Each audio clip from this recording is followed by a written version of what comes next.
Bonjour et bienvenue dans cette Minute Retail de la 43e semaine de l'année. Aujourd'hui, je vous parle d'un phénomène bien connu des addictologues, la différence très ténue entre la drogue et le poison.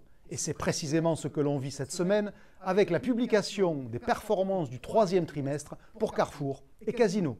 Mercredi soir pour l'un, jeudi matin pour l'autre, Carrefour et Casino ont donc rendu des copies flatteuses. Carrefour tout d'abord, les ventes sur le trimestre ont bondi de 11%. En France, la hausse atteint plus de 6%. Bref, des performances inédites. Casino est un cran en deçà, mais là encore très au-dessus de ce niveau habituel. Plus 5% au niveau du groupe et plus 4% spécifiquement en France. Le tableau est donc quasi idyllique.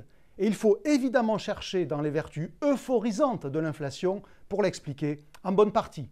En ce sens, oui, l'inflation est bien une drogue pour les comptes d'exploitation.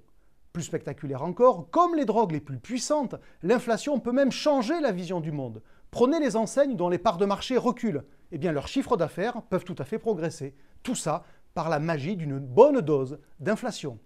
Mais comme toujours avec les substances illicites, attention quand même à l'overdose, car la drogue devient alors un poison. L'inflation n'y échappera pas, surtout au niveau actuel, toujours pas stabilisé. Je l'ai déjà évoqué, mais les conséquences sont connues, à commencer par la baisse des volumes et un arbitrage en faveur des enseignes les plus discount.